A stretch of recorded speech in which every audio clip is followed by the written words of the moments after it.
Et c'est une bonne situation, ça, chef de guerre? Moi, je crois pas qu'il y ait de bonnes ou de mauvaises situations. Zon zon. Hey, ben salut! Alors je me suis laissé dire qu'il y a des gens qui ont des difficultés à prendre le jeu en main. Je me suis dit, bon, c'est pas possible. Et puis j'ai réfléchi un peu et je me suis dit, ben moi ça fait 20 ans que je suis dedans, 30 ans dans la licence. Peut-être qu'il y a des trucs qui me paraissent évidents et qui ne le sont pas tant que ça finalement. Alors je sais que Blizzard a fait un super tutoriel, que moi j'aime beaucoup personnellement, mais j'ai un peu l'impression que les développeurs de chez Blizzard, ils sont dans la même situation que moi. Ils sont tellement dans le bazar qu'ils ne se rendent pas compte qu'il y a des trucs qu'il faut redire. Alors je me suis dit, et si j'essayais de faire un petit tutoriel sympa, juste pour voir, et voir si ça peut aider quelqu'un.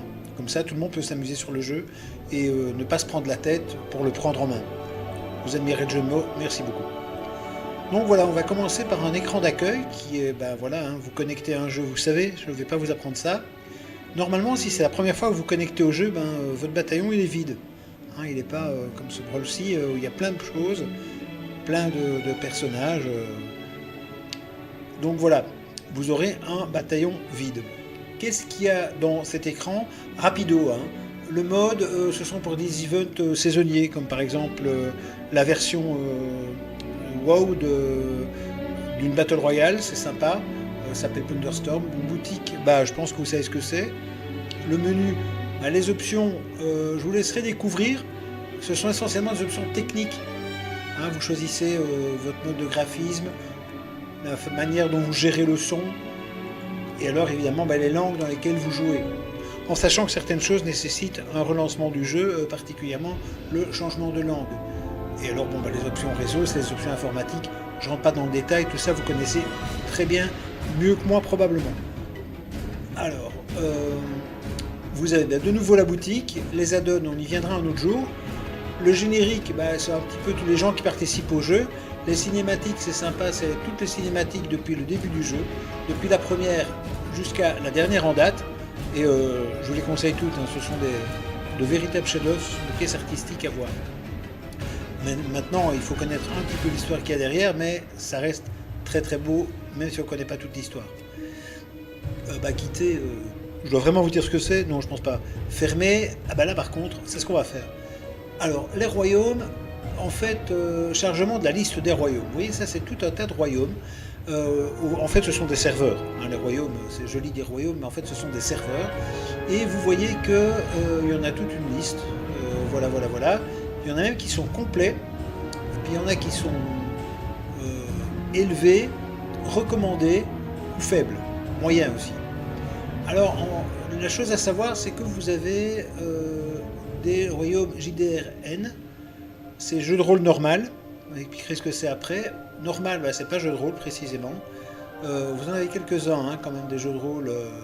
Et vous voyez que tous les jeux de rôle sont saturés. Donc on va demander. On espère que Blizzard va bientôt en rajouter parce que mine de rien les rôlistes ils ont peut-être envie aussi de pouvoir se connecter facilement. Cela dit, même sur un royaume complet, ça m'est arrivé d'y aller. Je n'ai jamais eu de problème de connexion ni de file d'attente en dehors d'un début d'extension. Et encore, ils gèrent ça vraiment très bien de nos jours. Alors, jeu de rôle normal, ça veut dire que les règles du jeu sont un peu plus sévères dans ce qui est essentiellement le respect des autres et le respect de certaines règles au niveau du nom des personnages. Mais quand on parlera du nom des personnages, j'y reviendrai. Normal parce qu'à une certaine époque, il y avait des royaumes JCJ où le joueur contre joueur, la guerre était permanente. Vous pouviez vous faire attaquer absolument partout sauf dans les sanctuaires. Mais c'est plus d'actualité. Vous pouvez le faire sur tous les serveurs à partir du moment où vous activez le mode guerre. C'est à peu près pareil. Donc du coup on a les royaumes jeu de rôle normal et le royaume normal. Voilà. Donc ici, mais non c'est pas ça que je t'ai demandé mon petit. Alors voilà, l'écran de présentation, il va vous mettre tous les personnages du compte ensemble, sans se tracasser des royaumes. Pourquoi? Parce que depuis quelques temps maintenant, tous les royaumes sont interconnectés et c'est beaucoup plus facile au niveau des échanges et de la communication. Ça, c'est vraiment quelque chose de merveilleux. On va essayer de créer un personnage. c'est sympa, on va créer un personnage. Alors vous voyez, l'écran il vous montre un personnage sélectionné par défaut, ce sera pas toujours le même. Hein. Alors petite remarque, vous n'aurez pas ces races-ci et ces races-là. Donc hein, il y a un côté alliance, c'est les bleus, il y a un côté horde, c'est les rouges. Alors c'est comme au foot, il n'y a pas des gentils, il n'y a pas des méchants. Hein. L'alliance a ses torts et ses qualités, la horde a ses qualités et elle a ses torts, c'est comme ça. Il faut l'admettre. Vous avez quoi comme race au départ? Bien les humains, les nains, les elfes de la nuit, les gnomes, les Draenei, les Worgen, les Pandaren et les Draktyr. Chez les hordeux, vous avez les orques, les morts-vivants, les taurennes, les trolls, les elfes de sang, les gobelins, les Pandaren et les Draktyr. Alors pour les besoins du tuto, je ne vais pas choisir une race que vous n'avez pas au début, ça me paraît déjà évident. Et deuxièmement, pas une race qui a une histoire trop contraignante au début. Je m'explique, il y a 3 races par côté, enfin 2 puisqu'il y en a une, qui ont des histoires très contraignantes. Les Worgen ont une très belle histoire, scénarisée avec un scénario magnifique que je vous recommande, mais pour un tutoriel ce serait pas idéal. Pareil pour les gobelins. Les Pandaren, c'est un peu la même idée, la zone de départ est tout à fait spéciale, et idéalement il faut déjà un peu connaître l'histoire entre la Horde et l'Alliance pour comprendre ce qui se passe, sinon c'est pas très drôle. Et les Draktyr, si vous faites les quêtes de début, eh bien vous avez toute une introduction, et là aussi c'est quand même pas plus mal de connaître l'histoire. Après, vous pouvez tout à fait commencer par un Draktyr, un Panda ou un Worgen, ça pose pas de problème, mais pour le tutoriel, ce ne serait pas idéal, c'est pour ça que je ne vais pas le faire. Qu'est-ce qu'on peut dire d'autre sur cet écran? Ben voilà, vous pouvez changer le corps 1, voilà, corps 2, bon, monsieur, madame, hein, en tout cas morphologiquement. Et alors en dessous, vous avez les classes. Alors les classes guerrier, chasseur, mage, voleur, prêtre, démoniste, paladin, druide, chaman, moine, chasseur de démons, chevalier de la mort, évocateur. Alors l'écran il est bien fait, hein. Je vais prendre un humain ou un Draenei. Voilà, et on va me dire ah mais j'aimerais vraiment bien moi faire un chasseur de démons. Et puis on me dit non, chasseur de démons, c'est uniquement les 2 races qui se mettent en surbrillance, c'est-à-dire l'elfe de la nuit et l'elfe de sang. D'ailleurs c'est marqué dans le petit cadre que vous voyez en dessous. Donc l'interface elle est vraiment bien faite, elle va vous aider. Mon chasseur de démons c'est un truc extrêmement particulier aussi. Là c'est pas la race qui a un lore particulier, c'est vraiment la classe qui a 10 niveaux d'évolution en dehors du monde pour vous apprendre l'histoire de la classe. C'est vraiment compliqué, pas à jouer spécialement, hein, c'est une belle classe, mais l'histoire aussi elle nécessite de connaître un minimum le jeu, mais comme pour les races, vous pouvez tout à fait commencer par un chasseur de démons si ça vous fait plaisir. Alors, ici, je vais prendre une Draenei parce que figurez-vous que c'est quelque chose que je joue virtuellement jamais. J'ai un monsieur Draenei et je vais prendre une classe qui est assez polyvalente. Pourquoi? En fait, il y a 2 classes qui peuvent tout faire dans le jeu. Que je dise pas de bêtises, il y en a 2. Il y a les paladins et il y a les druides. Alors, pourquoi je dis qu'ils peuvent tout faire? C'est parce qu'ils peuvent faire des dégâts, des PS, ils peuvent tanker, et ils peuvent soigner.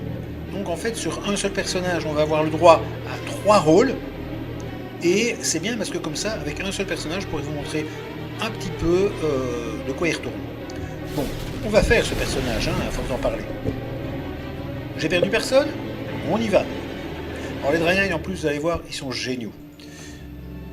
Alors on va commencer par lui trouver un nom à Madame Draenei.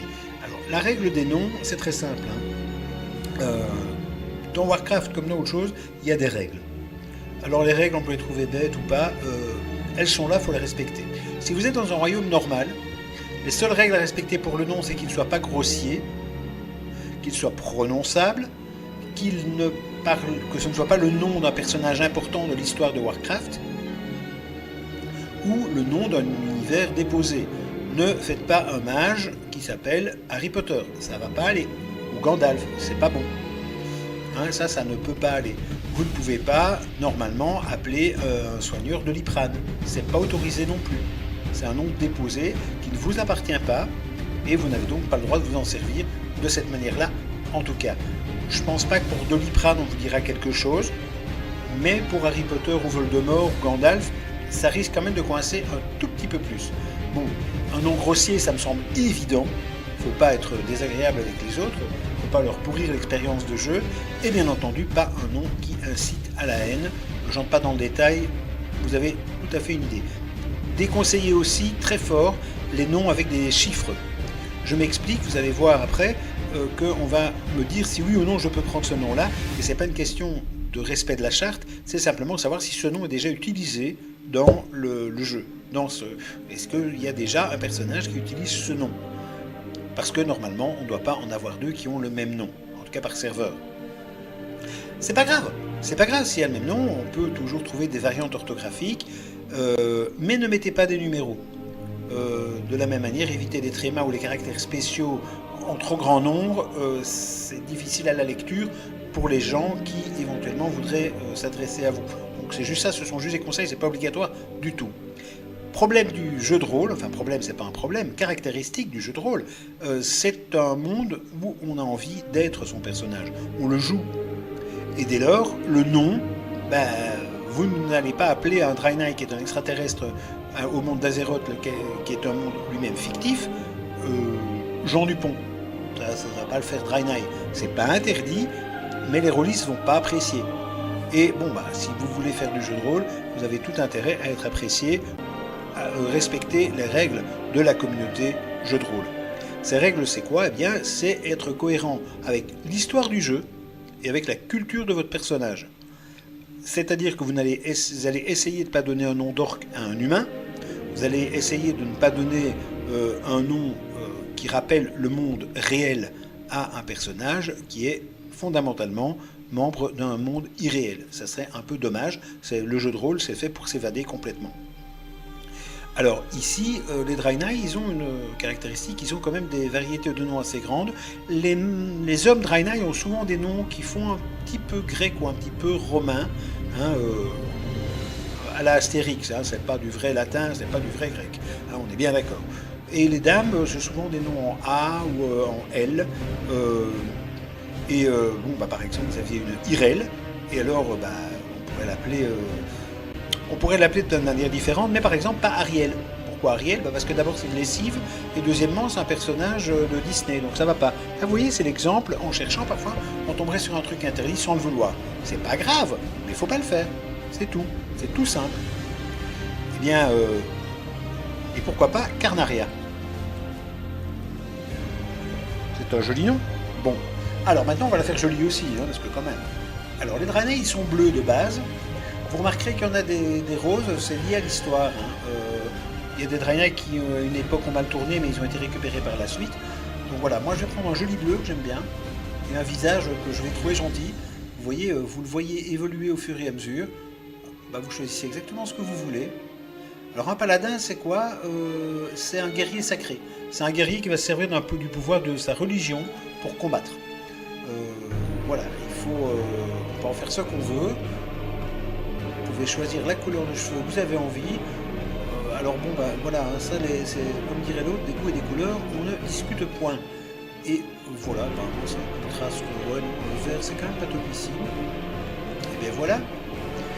Alors, des cornes hautes, là je vous avoue que les cornes, personnellement comme ça, non, ça ira, c'est gentil. Ouais, c'est pas mal ça. Oui. Et alors, la vision. Ah ouais, pour info, les deux, c'est les deux yeux, bord de l'œil droit, non, elle voit de l'œil droit, elle voit de l'œil gauche, elle ne voit d'aucun œil. Vous allez dire, c'est complètement fou, pour combattre, il faut bien voir. Oui, d'accord. Ça, dans le vrai monde, je suis entièrement d'accord avec vous. Nous ne sommes pas dans le vrai monde, et il y a de la magie sur Warcraft, sur Azeroth. Et ça veut dire ceci, c'est que cette dame, elle croit très fort en sa divinité qu'est la lumière.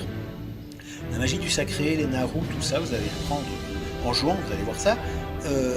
On pourrait tout à fait imaginer un personnage qui combat guidé par sa foi. Bon, d'accord, dans le vrai monde, il se ferait rétamer au premier combat, mais pas nécessairement dans un monde magique. Il y a d'ailleurs des personnages très importants qui sont aveugles dans le jeu et qui ont été de grands combattants. Je pense par exemple à un chaman qui est totalement aveugle et que vous rencontrerez si vous faites un champ de bataille. À l'occasion, vous verrez ça. Alors les tentacules, bah oui, parce que les Draenei, ils ont des tentacules, ils peuvent être épais ou peuvent être fins. Moi, je vois encore bien la finesse, je trouve ça, c'est joli. Le diadème, c'est ça, ouais. Ouais, ou alors on change de coiffure peut-être. Ah oui, en plus, changer de coiffure, j'ai pas fait ça. Voilà. Alors là, vous avez encore une fois.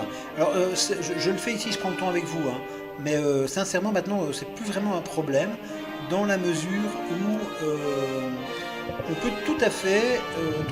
Peut-être changer de couleur. Ouais, ah, c'est pas mal ça. Voilà, parce qu'on peut changer chez le coiffeur. Vous avez des salons de coiffure et vous pouvez même changer de couleur de cheveux. Vous pouvez changer de couleur de peau. Vous pouvez changer de sexe. De genre, ça comme vous voulez. Bon, pas de race et pas de nom, ça c'est payant. Ça c'est important de le savoir parce que tant qu'à faire on peut dépenser ses sous autrement. Donc voilà, alors vous avez des variantes chez les Draenei sur la queue, chez d'autres espèces ce sera sur autre chose naturellement. Et non, pas sur ce que vous imaginez, mais qu'est-ce que c'est non, je veux dire par là, ici, bah voilà, ce sont des caractéristiques liées à leur espèce. On peut avoir une queue courte et ornée. Ouais, ça n'a pas l'air mal, ça. Hein. On constate aussi que les Draenei portent des sous-vêtements comme nous, et on peut choisir la couleur des bijoux, mais ça change. Vous voyez, c'est au niveau du front. Hein. On ne le voit pas très fort, personnellement, je trouve. Donc, ouais, mais je vais prendre du bleu parce que ça fait lumineux. Et puis voilà, ah oui, petit truc, je ne vais pas le refaire ici, puisqu'on vient de choisir. Vous pouvez tout à fait faire une apparence aléatoire. Elle vous plaît pas, vous cliquez autant de fois que vous voulez. Hein. C'est à vous qui voyez. Bon, et bah, suivant. Alors, avant de commencer à jouer, vous pouvez choisir l'endroit où vous démarrez. Les confins de l'exil, c'est le fameux tuto que Blizzard a fait. Encore une fois, il est génial. Moi, je ne sais pas faire un tuto comme ça, et je ne sais pas programmer un jeu vidéo. Je ne pense pas que je suis plus malin que les gens de chez Blizzard. Toutefois, il y a des gens qui m'ont dit qu'ils trouvaient qu'il manquait des trucs. Donc j'ai dit, bah ok. Ils mangent des trucs, on va essayer de les remettre dans un petit tuto comme ça. Mais pour ça, il faut évidemment pas choisir les confins de l'exil, et c'est pour ça que, pour les besoins du tuto, je choisis le Val d'Amen. Détail, le Val d'Amen, c'est la zone de départ des Draenei. Chaque race, ou plus ou moins, a sa zone de départ qui lui est dédiée. Quand vous avez choisi ça, bah terminé, hein. Ça me semble évident. Et puis, la chose à faire... Ah oui, petit détail, c'est une débutante. Elle n'a pas tout à fait la belle armure qu'on présentait. Eh oui, je sais, on vous vend un truc et puis on vous dit... J'ai ça. Bon, pas de chance. Ok, eh bien... Voilà, et puis je pense qu'on va en rester là pour le moment. Zon Zon.